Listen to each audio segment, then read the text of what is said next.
And this morning we have one public forum. We have Kit Doldney from the Avon Heathcote Estuary Etai Trust. He's going to speak to us via Zoom, of course, on the drone usage over the estuary. So, welcome, Kit. Kia ora. Kia ora. You're on. Thank you very much. Thanks, everyone. As an estuary trust, we're concerned about drone use over the estuary and are requesting that consideration be that because of the conditions for the use of drones is limited to 50 metres or 100 metres of birds, I understand, in the current regulations. As the estuary is a huge wetland with thousands of birds, we actually request that the whole of the estuary be an exclusion zone for drones based on all sorts of information about bird disturbance and the damage that drones can do to the feeding habitats of our birds that live and feed in the estuary. So we've done quite a bit of work, my colleague Anne Kennedy, on this, and we've made a submission, and that's our main thrust of what we want to detail today.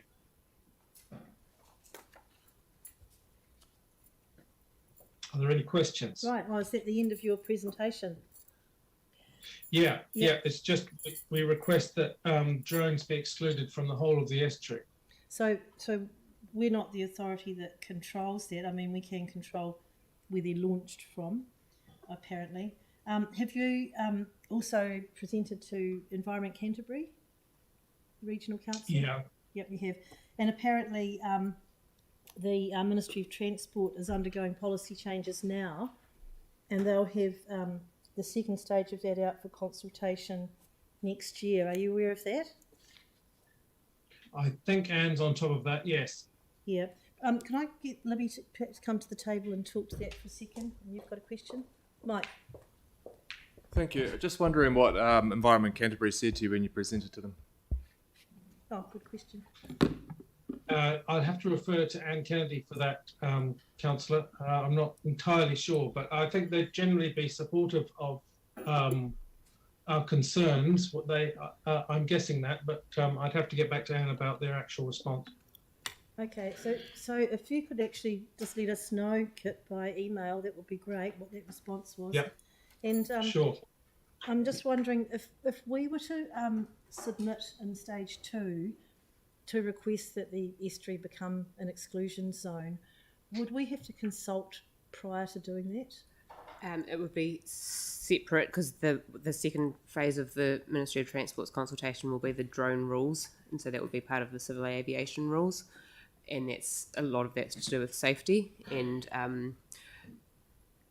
that's also aligns with Wildlife Act things, and so you can't disturb the birds anyway.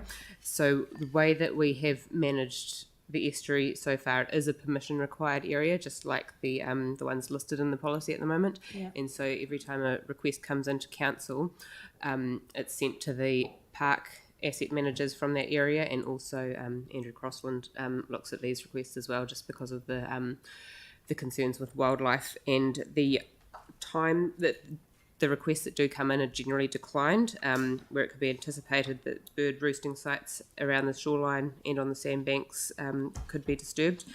The times when it is approved has been when there's work such as shoreline erosion mapping, vegetation and weed mapping, asset condition inspections and things like that, and the timing for the drone operations carefully managed to for the stages of the tide, the time of the day and the time of the year, to minimise the impacts of bird life. And most flights of that nature have been occurred under supervision of the council's regional park staff.